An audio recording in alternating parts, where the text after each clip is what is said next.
G'day my friends, Marty here from Marty's Garden, and today I want to talk about the cashless society, because the last video that I created about this on this subject about cash disappearing and different ways that we can take control of our hip pocket, there was so many great comments, and I actually spoke on the analogy of a $50 bill, and I forgot to mention that after that gets handed around many times, the opposite to that, if it's in a card form and we're using it digital, little transactions are taken off it all the time until eventually that $50 becomes worthless and ends up distributed around the place to really places that we didn't want it to go in the first place.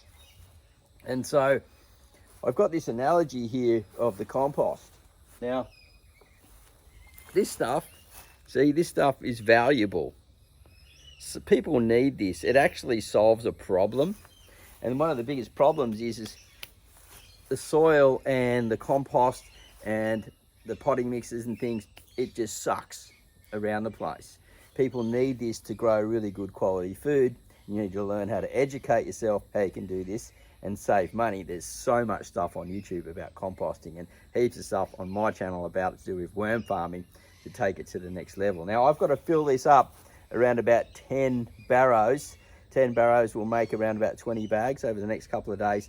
Got orders going out because people find this valuable, and it actually creates a little bit of a side hustle, you know what I mean, for me to stop us from, just keep us out of, help pay the bills basically. And so yeah, that's my go today. So I'm adding value to the locals around here by creating something that they need, and they return quite often because they get a lot of value out of it, and they find that their plants are much better using this than something from the shop. Now there's a million things that we can do to add value and trade as our cash is disappearing. I'm speaking to a friend of mine who used to work in the banks. He's now in real estate and stuff. I better do this up. Look at that, Marty. Come on, mate. Get it together. Righto. He worked in banks, and now he's in real estate and stuff like that. And he's one of those high flyers, good friend of mine, and he's working also in the side of digital currencies of tokens towards real estate. And he fills me in a lot about what's sort of going on in the future, and that's his game. That's what he's into. That's where he makes his living. And he's appeared on TV shows and that with Costa and different things. And so, he knows what he's talking about, and he's telling me, mate, it's going to disappear. The banks are just slowly just moving it out and making it harder and harder for you to access. The younger people aren't using it as much, and they're just going to make it so it's just so difficult for you and just slowly trickle it out because it's too expensive for them to hold cash anymore. It's cheaper to do it other ways. And honestly, there's these new digital systems that are moving in on blockchains and things, whether you know what that is, but it's going to move money around really fast. The Swift thing's going, and there's new digital ways, lightning fast, trillions of dollars with minimal cost. And look, the banks are just going to head down that direction. We just can't really stop it. We can slow it up to the best we can, and I'm going to do that to the best I can because I love cash. But it's just looking at that. So as these things evolve and change, whether you like it or not, or whether we get to hold on cash, and I'm wrong, hopefully I am, we're still going to need to find other ways to trade. Even now, because our dollar is just inflationary, and we're losing our purchasing power all the time. So there's other ways, and this is one of my ways that I do it. I create food, I give it out to the public, I create this content to inspire people, show people that there is hope, there are other ways to do things, and that you can find other ways. Now, worm farming is one of them. Selling worm castings is one of them, and selling actual compost worms. Now, if you can find something that's been around for a very long time and add value to it, make it better, and you already know that people want it, there's a demand there for it, and you're not breaking too many regulations as we speak. I'm not going to say anything about that.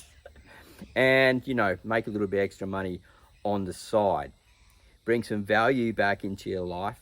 Start learning these new skills. Start understanding that a lot of the older skills are going to disappear with AI, and that these things that we can do that AI can't take over, and that's a whole other story, can't take over, we can actually have control of. And one of those things is empathy, right? AI is never going to have empathy. Anything along those lines where you can help people as empathetic, anything that you can make with your hands that takes a human heart to do it and grow it and make it, can't be taken over.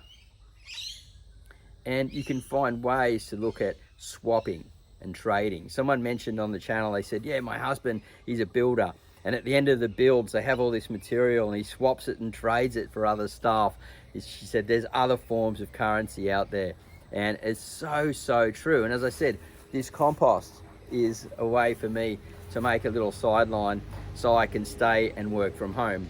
I need to work from home probably more than, say, that whole thing that went down with the recent changes where many people have decided to work from home because it's just better for them. I have to take care of my child, and well, she's not a child anymore, she's 18, but she has a disability, and I need to be around pretty much 99% of the time to keep an eye on things.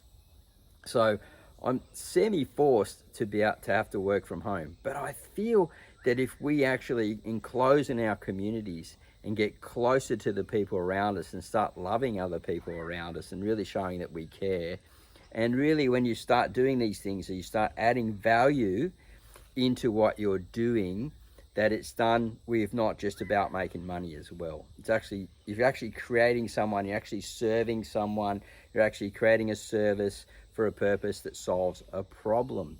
Now there's a million problems out there that need to be solved, and locally I believe that we can do that and find little things that can help. Maybe you want to sell compost like I do. It's a hard job though, just to let you know. It's dirty, it's hard, and I'm gonna be stinking hot by the end of it and sweaty and you know, but it solves a big problem that's around the place. And the biggest problem that I see at the moment really that we're facing is food, right? The food crisis and cost of living crisis. So we can find ways to help people to save money off their hip pocket and actually develop systems and things like that that will actually help and encourage others along the line. Then I believe that there is an answer to that. And remember that when we actually grow a plant and there's seed in it, and we're looking at food as a form of currency, you can grow currency, because you might have a seed, a little, like a type of chili, right? Now here's a really good example. People love chilies around the world. They love hot chilies, man. I'm telling you, there's a whole new wild crew out there, and you're probably one of them watching it, who love hot chilies. Now you could start breeding chilies and start crossbreeding them and making different ones, and then create a chili sauce or something like that. You know, and just sell it locally, you know what I mean? Like, and see if people like it and sort of work from there. I know people that started an Asian store, they bought dried goods, they sold it from home, then they opened another little store. Now they got a nice big store now because they had something that could store for a long time and didn't lose shelf life. So think about that. Think about, if you're doing that, how much shelf life it has, how much time you have, how much value you can add, what service can you add, and how can you trade and sell and change the way you're going to be looking at things into the future. Hopefully I'm not rambling on too much near the end here. I really want to get this point across that it can be done. It's a creative thing that we need to look at, but we need to look at things into the past that are old, that are already working, homestead stuff, make them better, create them to be better, and then bring them out and add value to the people around you. And you're on a winner there, I reckon. All right, we're going to be talking about this more, about cash, homesteading, survival stuff, and putting more money in your hip pocket, and all the different problems that are occurring around Australia at the moment, because they're a worry, all right? All right, have a great day. Happy gardening. I got to get back to my composting before it gets too hot. Bye for now.